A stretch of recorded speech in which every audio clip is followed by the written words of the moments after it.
E todo mundo que mora em prédio já sabe. Limpeza de caixa d'água significa torneira seca e não dá para reclamar, viu, Chico? Porque a caixa tem que ser limpa, pelo menos a cada 6 meses. Essa é uma questão de saúde e dá para evitar bastante problemas que são causados por essa sujeira. Tem alguns condomínios, né, que tem um reservatório secundário, né, e aí eles conseguem administrar melhor o abastecimento, né, para não ficar sem água.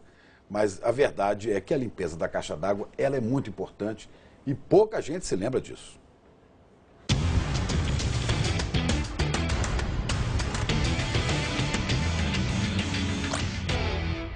Você sabe como anda a caixa d'água do prédio?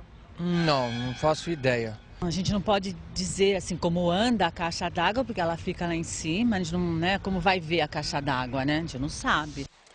A dona Maria Aparecida tem razão. A caixa d'água não costuma ficar à vista dos moradores. Ou está no subsolo ou no topo dos prédios.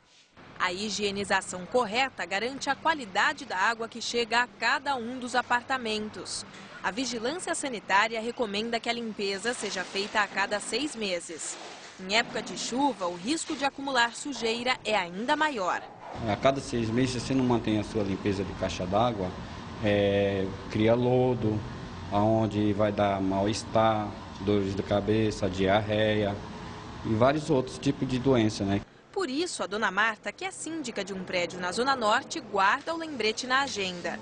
2 vezes por ano, as 14 caixas são limpas. Cotamos 3 empresas, das 3 nós analisamos qualidade, se tem o certificado do Anvisa, né, e vemos também preço. E o Marcos, zelador, acompanha de perto o trabalho dos técnicos. Nenhum detalhe escapa.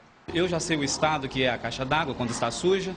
E o que a gente mais observa é a questão se realmente estão fazendo a limpeza, né? A limpeza de uma caixa d'água leva em média meia hora. Geralmente, um prédio tem até 2 reservatórios e isso facilita o trabalho. Enquanto uma caixa é esvaziada, a outra garante o abastecimento dos moradores. E todo mundo tem que ser avisado 1 semana antes, para economizar e não deixar faltar água em casa. Dona Elza tem uma estratégia. No dia em que as caixas d'água do condomínio passam por limpeza, a máquina de lavar roupas fica desligada e a louça acumula na pia. Mas ela não se importa. Se a gente gastar com lavar roupa e tomar banho exagerado, a água vai acabar. São muitos apartamentos. Aproveita-se para descansar. É tão raro isso. Quando a limpeza termina e a água da torneira sai assim limpinha, Dona Terezinha se sente segura para preparar os alimentos. A gente fica mais tranquila por causa do alimento bem lavado, né? Uma água limpa, pura e tratada. É isso aí, Mariana. Toda vez que for feita essa limpeza, o síndico precisa avisar os moradores com antecedência, colocar o aviso no elevador, né, Chico, na entrada de serviço, para que todos possam se programar. Não dá para ser pego de surpresa, né? Quando for limpar a caixa d'água, você não sabe, abre a torneira, não tem nada. Márcio Raskoski, nosso especialista em condomínios. Boa tarde. Boa tarde, Chico. Como é que é? O síndico tem que avisar, né? Tem que avisar. Olha quanta coisa o síndico tem que fazer num prédio, hein? Mas então não seja síndico. É igual o síndico da cidade, que é o prefeito, tem um monte de coisa para fazer. Se não dá conta de fazer, não seja. Quem se coloca, se habilita, faça. É uma missão dura e ele tem que avisar sim para as pessoas se programarem. A higienização tem que ser feita para garantir a saúde dos moradores. É também uma questão de consciência, né? De consciência, e o morador precisa cooperar com isso e entender que às vezes ele vai ficar uma tarde ou uma manhã sem água, mas é em prol da saúde dele e não pode xingar o síndico nessa hora. Agora, o síndico escolhe a empresa que vai fazer o serviço de limpeza? Escolhe, o síndico faz uma cotação, no mínimo com 3 empresas. Não tem que fazer uma reunião do condomínio para decidir isso, né? Isso é obrigação já corriqueira, o síndico só faz uma cotação para escolher o melhor custo-benefício e contrata. Então as pessoas têm que exigir essa limpeza, né? Porque se ela não for feita, a caixa d'água vira um depósito de bactéria, né? Pode transmitir doenças. As pessoas devem exigir, devem perguntar para o zelador se isso está em dia. E o pior, se acontecer alguma coisa, uma infecção, quem responde na justiça é o síndico. Bom, vamos ver aqui quem mandou pergunta pela internet. Douglas Souza de Miranda, morador do bairro Iguatemi, na Zona Leste, mandou um e-mail dizendo que mora no 3º andar de um prédio de 4 andares e que com essas chuvas de janeiro começou a haver vazamento de água pelo batente da porta dele, alagando a sala, a cozinha. Chamou a síndica, que disse que nada poderia fazer.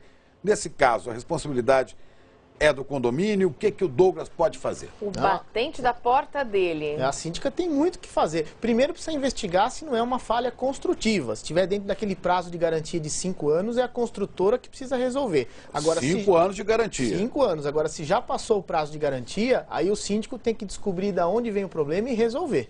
Até uma sugestão, né? Todos os prédios que vão completar 5 anos de construção deviam fazer, antes de completar, uma geral. Né? Ao longo dos 5 anos, fiscalizar sempre, porque é a garantia legal. O Carlos Alberto de Souza, do Mandaqui, na Zona Norte, disse que o carro dele foi avariado dentro da garagem do condomínio.